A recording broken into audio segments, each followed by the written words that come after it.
Good afternoon, everybody. Welcome to our webcast viewers.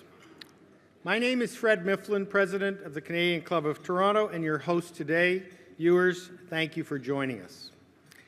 We're proud of our club's track record of providing a forum for leading political, business, and cultural leaders to share their ideas with us and to challenge our thinking. Today's guest speaker is a perfect example. Before I formally introduce the ambassador, let me tell you about some of our upcoming events. Next Monday, May the 8th, Ontario's Minister of Education, the Honourable Mitzi Hunter, will be at our podium to speak about the province's plans for innovations in learning in 21st century classrooms. And next Friday, May the 12th, our club will present its annual Canadian of the Year Award, which recognizes those Canadians whose inspirational efforts have improved the lives of others. This year's recipient is Lifeline Syria. To order tickets or to learn more about the club, please visit our website at canadianclub.org. You can also join the conversation via Twitter and Instagram by following us at CDNCLUBTO or by using that hashtag. I want to express special thanks to today's event sponsor, RBC, represented by Anne-Louise Vahovic. Thank you very much for your generous support.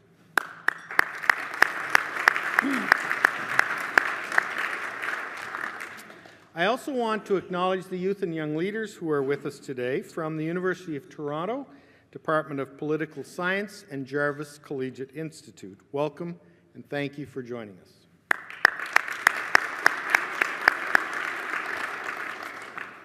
And now, our guest speaker.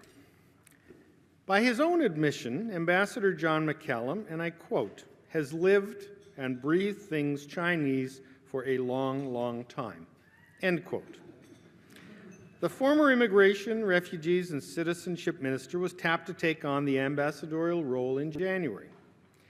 It is considered rare for a sitting cabinet minister to take on such a position. Given the fluidity and tensions of current international markets and politics, his appointment is considered a sigh of relief. The appointment opened a new chapter in Ambassador McCallum's life of public service after 16 years as a member of the House of Commons.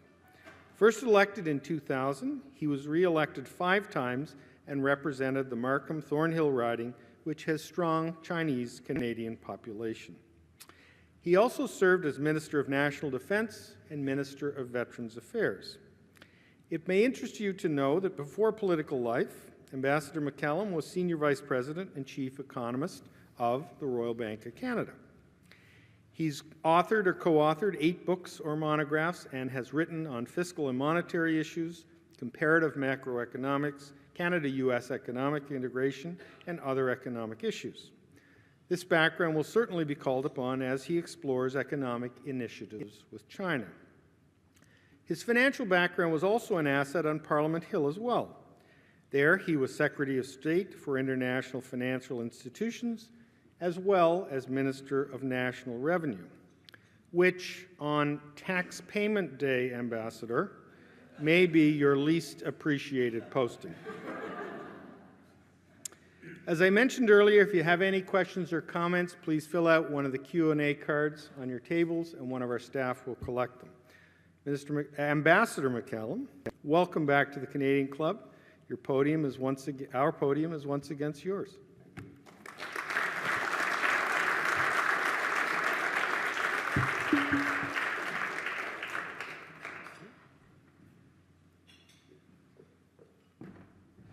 Fred? Thanks very much. Pleasure. We'll get a picture. Okay. Thanks. Okay, well, thank you very much, Fred, and good afternoon, ladies and gentlemen. A pleasure to be here.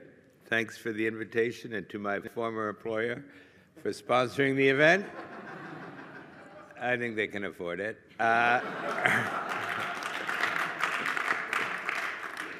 Mais c'est vraiment un grand plaisir pour moi d'être ici avec vous et d'être de retour de la Chine après 5 semaines en place. And my wife and I are having a fantastic time over in China. The weather's been great, the air has been wonderful. It's been great to meet our new colleagues in the embassy and greet many visiting Canadian politicians. And also for me, spending, 6 hours a week learning Mandarin, even in Canada on this visit. So all of that is great. And I think before I begin, maybe I should just thank one person who happens to be at the head table, Michael Chan, for giving me my Chinese name. It's called Mai Jialiang. And he gave this to me at some election some years ago, and I didn't pay that much attention. But once I got to, well, it's important, but you know, I had to win the election. But once I got to China, people saying, what a marvelous name. And I didn't know why, but then they explained. So it's Mai Jialiang. And Mai means wheat. And that's good, not just because Canada produces wheat, but also because in the early 1960s, China had a huge famine or drought.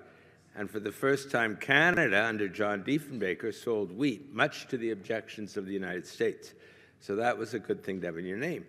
And Jia is home or house, which is always a nice thing. And finally, Liang. Liang means honesty or transparency or anti-corruption. And I can tell you in 2017, in the China of Xi Jinping, it's very good to have anti-corruption in your name.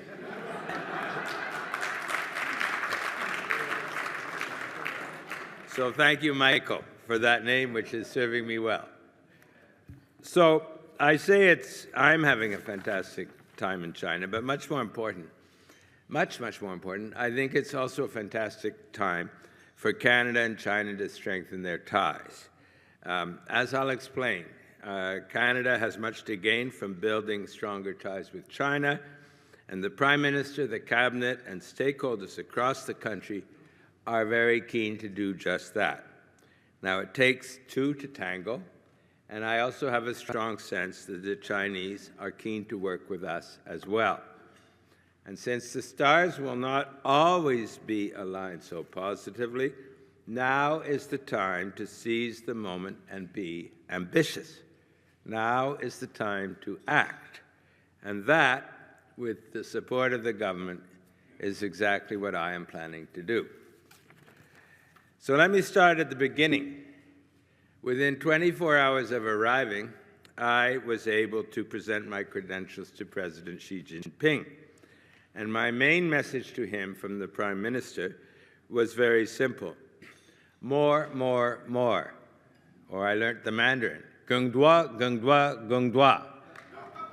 In both directions, Canada wants more trade, more investment, more tourists, more students, and more exchanges in every area, from health to defense to culture to sports, and there are even more than that. More, more, more also translates into more jobs for Canadians, whether because of more Chinese tourists, more Canadian exports, or more Chinese investment in Canada. I also explained to the President in my very poor Mandarin, and some of you have heard me say this before, that my affinity to China can also be explained by the numbers 150 and 40. That my wife is 100% Chinese, my sons are 50% Chinese, and the good people of Markham who've elected me for 16 years are 40% Chinese. So that explains a certain closeness to the country. And Xi Jinping, he smiled and he said, no translation needed, so I like to think he understood what I was saying. But before going on about why more is a good thing, let me also acknowledge up front that dealing with China is a two-way street. That's because there are many issues on which China and Canada disagree. We disagree on the death penalty. We disagree on some aspects of the rule of law, and public and privately on how the Chinese government treats some human rights advocates. We have a continuing keen interest in the integrity of Hong Kong's autonomous institutions under the one country, two systems rule. And that's why the consular side of my job is critical, and also why in my first 6 weeks on the job, I spent time meeting and supporting an LGBTQ group in Shanghai, female entrepreneurs in a group working to counter domestic violence in Beijing, and a remarkable woman called Qing Tian, whose organization, Educating Girls of Rural China, has done fantastic work over many decades. Let me also take this opportunity to address head-on an issue which has generated some controversy here at home, namely Canada's decision to discuss extradition issues with China. While we are a long, long, long way away from negotiating an extradition treaty with China, we have agreed to talk about the issues that need to be addressed for China or any other country to meet our high standards. This includes things like the death penalty and the importance of high standards of evidence in court proceedings. We lose nothing by explaining our system and talking about the values we hold dear. You don't not talk just because you think the other party might not agree. In fact, more conversation is often needed in those areas where our differences are greatest. I say there are two sides of the street, so let me now go on to the other side in dealing with China. And that is to say that China is important for a number of very good reasons. First, China is the world's biggest emitter of CO2. But it's also the world's biggest investor in renewable energy, investing $103 billion US in 2015. That's more than 2.5 times the amount spent by the United States. So, if Canada is serious about climate change, which we are, and if Canada is serious about selling our clean tech innovations to the world, which we are, then it would absolutely make no sense to do that without engaging China. I remember former Prime Minister Stephen Harper used to make a similar argument. And on this point, if not everything he has said, I agree with him wholeheartedly. China has 20% of the world's women and girls, and China is increasingly a player in key places like Africa, which face real challenges to women's health and education. So if we want to improve the plight of women and girls around the world, then China is a key partner. The same can be said on working with China in the area of peacekeeping. If we want to engage positively on North Korea and other regional and security issues, then once again, we need to work with China. Fentanyl is the cause of a major public health crisis in Canada with over 1,000 deaths so far, and China is a major source of that drug. If we want to address this crisis, we must work with China. And I might say the Chinese government has been working effectively with us in this area. And last but not least, and I'll get into this in a bit more detail, if we want jobs and prosperity for Canadians, then once again, China is an essential partner. So whether we're talking about climate change, the plight of women and girls, the fentanyl crisis, key security issues, or the prosperity of Canadians, in all of these cases, China is a key partner of Canada. I'll turn now to some of the economic issues. Let me begin with tourism. I still have trouble wrapping my head around Chinese numbers. I recently visited Zhengzhou, a so-called Tier 2 or even Tier 3 city with a population of 10 million people. President Xi Jinping has said that he wants 300 million Chinese people to get involved in winter sports in the run-up to the 2022 Winter Olympics in Beijing. And he's also said that 700 million, just register that please, 700 million Chinese people will make overseas visits in the next 5 years. Imagine if just 1% of those 700 million people were to visit Canada, or 2%, or 3%. The impact on jobs and economic activity in Canada would be very substantial. On tourism, The two governments have agreed to double tourism in 10 years, and 2018 has been named the Year of Canada-China Tourism. Over 600,000 Chinese tourists visited Canada in 2016, representing a 24% increase over 2015. But that 600,000 is only about 0.5% of all the Chinese tourists around the world. So to say there's a growth potential is an understatement. So if we work very hard to sustain that growth rate of 24%, we could achieve a doubling of tourism in a much shorter period than 10 years. This will need hard work to make sure our advertising persuades Chinese people to visit Canada rather than some other place.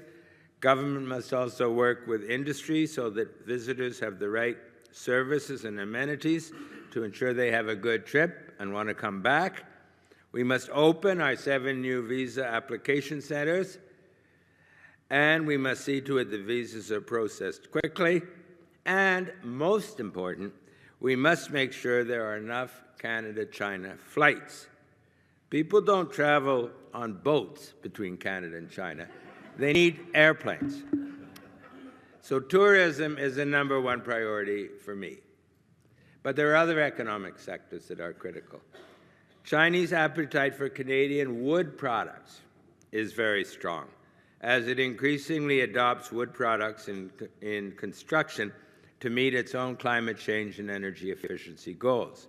Minister François-Philippe Champagne had a very successful trip to China last week. I'd say it was well-timed. He, along with accompanying forest industry representatives, successfully engaged key Chinese contacts in both government and the private sector. Also, as recently highlighted in a report by Dominic Barton, agri-food exports to China are a huge opportunity for Canada as China seeks to feed its 1.3 billion people with healthy, high-quality food on which Canada has a strong reputation. If we work hard, we could become one of China's top 3 suppliers, and we're now #5. China is also a huge opportunity for Canada's clean tech and environment sectors. There's already a range of success stories, and Ministers McKenna and Carr are working hard to achieve much more. Education has always been a pillar of the China-Canada relationship, with 1/3 of all international students in Canada coming from China. Institutional research and academic linkages between Canadian and Chinese universities are blossoming, but could blossom even more. Maybe you're getting the sense by now, more is what we want. Ministers Joly, Qualtrough, Philpott, and Sajjan are working to enhance Canada-China ties in the areas of culture, sports, health, and defense. Finally, e-commerce is key to expanding Canadian exports to China, especially by small and medium-sized enterprises. Traditionally, SMEs, or small companies, have not been big exporters, not even to the United States, which is right beside us, let alone to China. So I think e-commerce platforms run by Alibaba, led by Jack Ma, and others, including JD.com, are of central importance in linking SMEs to the Chinese market. Beginning with the Prime Minister, Canada has had major interactions with Jack Ma of Alibaba and also with JD.com. Actions to promote e-commerce to China by a rising number of Canadian SMEs are certainly a top priority for me, and we will have more on that in coming months. All of the activities I've just described are proceeding independently of the exploratory talks on a free trade agreement that are currently underway. No decision on next steps has yet been made, but we are working hard to ensure that any possible free trade agreement would be a win-win situation for both China and the average Canadian worker. So, I think you will agree from what I've said that we have a full agenda on the China-Canada front. I don't think the Prime Minister has assigned me to a comfortable retirement from active life. I think I am quite busy. And I also believe that to carry out this agenda is as much a matter of sorting things out here in Canada as it is a question of sorting things out in China. And that's why you may be seeing me in the not-too-distant future as I plan to return to Canada every 6 to 8 weeks. It's partly a matter of talking to government people in Ottawa. That's where I'm going tonight. But equally it's important, it's a matter of checking in with stakeholders across the country and explaining to Canadians through the media why China-Canada relations are so important to our future as a country. So that is why I'm talking to you today, and I thank you for the opportunity, and I would be very happy to answer any questions you may have. Thank you very much. Merci beaucoup.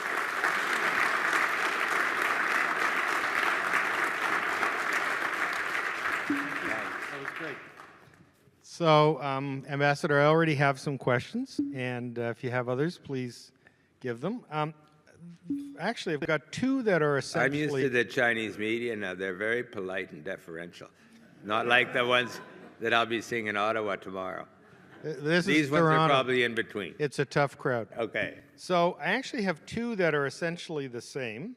How do you leverage China to assist in the North Korean situation? You touched on it briefly. And the second one says, how does China engage more actively to bring North Korea in line and not rely on the U.S. as the world's policeman?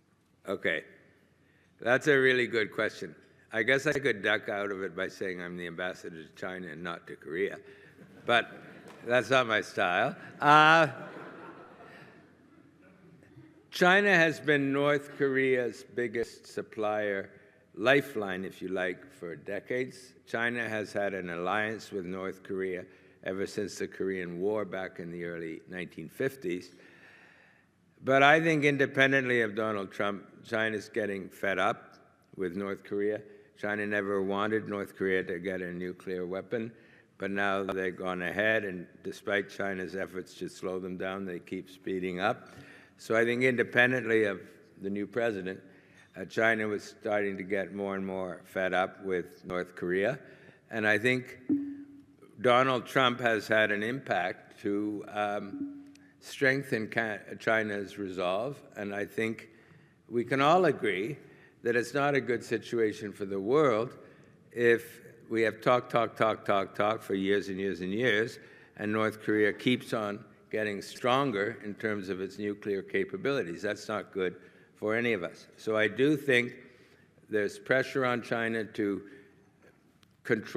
try to control more the North Korea government, and I think to a degree that's what they wanted to do anyway. But I also think it's a delicate balance for China, because on the one hand, they want to rein North Korea in. On the other hand, they don't really want the government to collapse, which could lead to huge numbers of refugees coming into China, and it could lead to a pro-Western Korean government on China's border. So I think China's in a delicate spot, but I think they're going to move. My own assessment is they're going to move more in the direction of trying to rein North Korea in. But that is not an easy thing to do. Okay, thank you. Second question is a trade one. What should Canadians know about the impact of a potential free trade agreement with Canada? And the corollary is, how large is the Chinese softwood lumber market, and could it replace the U.S. with this little spat that's going on? Not so little.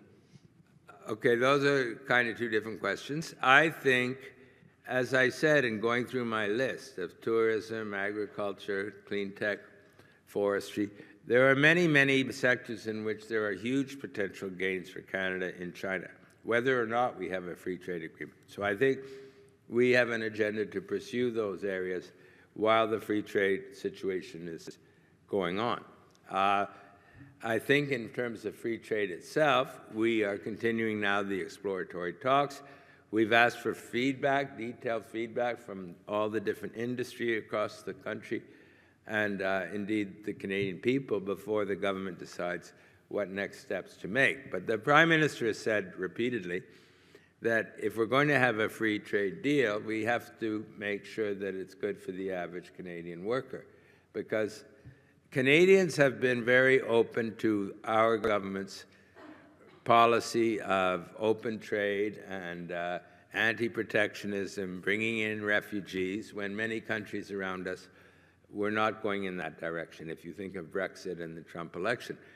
But at the same time, Canadians are not 100% different from people in Britain and people in the United States. So I think the government has to be quite cautious. If we're going to have a free trade deal, and a free trade deal with China, those words are red flags to some people. So we have to make a very strong case for that, if indeed that is the way the government decides to go. You asked about forestry. Yeah, Minister Champagne had a great visit. He and I talked to a lot of people in the forestry sector. I think that the appetite for the Chinese, by the Chinese for our wood is strong. Our major competitor is probably Russia, but we have better practices in forest management and all of that. And the Chinese are very serious about meeting their goals for energy efficiency, and wood is efficient, it's environment friendly. This has been a long-term thing. I remember when I was in China in 2005 as Natural Resources Minister, trying to sell Canadian wood to China. So that's 12 years ago.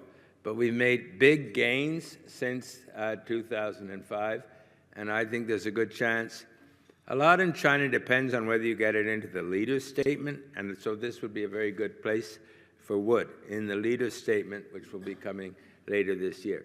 But the other thing we need to do is make sure that the Canadian forest industry is itself serious about China. They have to be serious about engaging China, building relationships, and not just use China on and off, depending how the U.S. is going. So I think it has to be a serious commitment on both sides. Okay, thank you. This is an interesting question. Is there perception that the steep rise in real estate prices in Vancouver and Toronto are driven by overseas buyers, namely Chinese? Really? How do you reconcile the legitimate resistance against speculation versus the public sentiment here, which can border on xenophobia and, I can't read the other word, but okay. Nativism. Yes. Well, obviously I'm not a fan of xenophobia and nativism,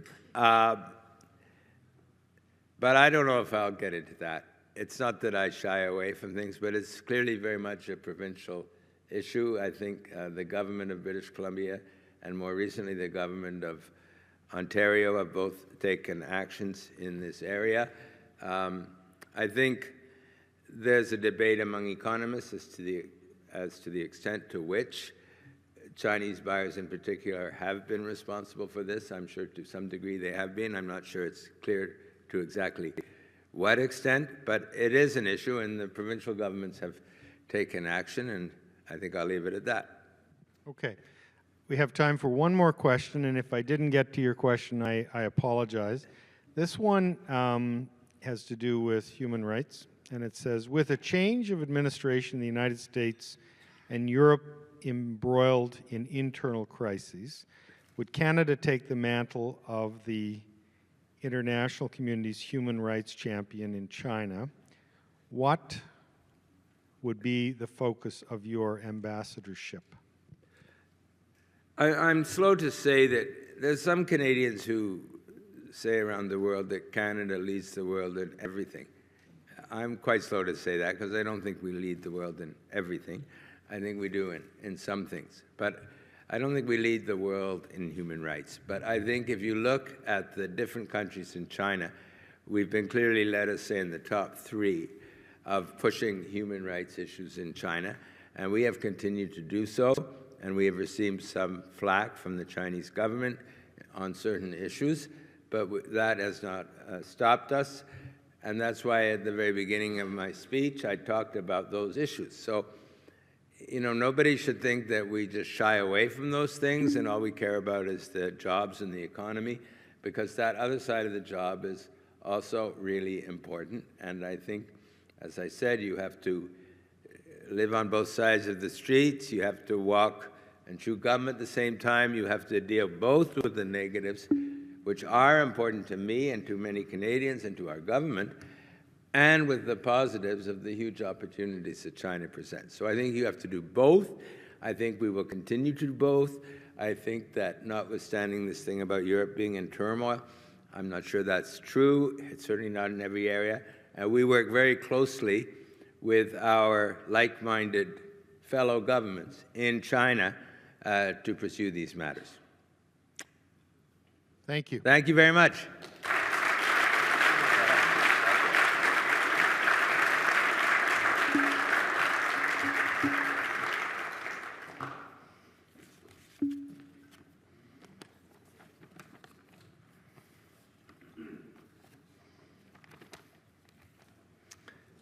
Thanks very much. Ambassador McCallum, on behalf of the Canadian Club, thank you for sharing your ideas about Canada's approach to strengthening relations with China. We're confident that because of your background and experience, our relationship with the world's most populous country with huge economic potential will reap mutual benefits. As you pointed out, China has been and increasingly continues to be a major player on the world stage as a leading international trade partner. It's forging relationships with emerging markets around the world and is an important strategic partner in Asia, particularly given the military tensions that you discussed. Whether it's technology, tourism, health, trade, or education, there are many opportunities to explore. We appreciate your insights and experience and want to wish you continued success in your new role. Thank you.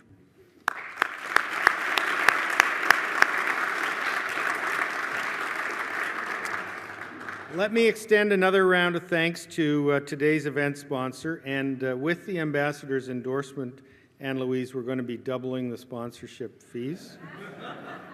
So we really appreciate that.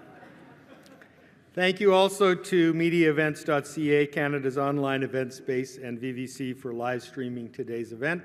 To learn more about the club, please visit us at canadianclub.org. Thank you all for joining us today. We look forward to seeing you at another of our events in the near future. Have a wonderful afternoon.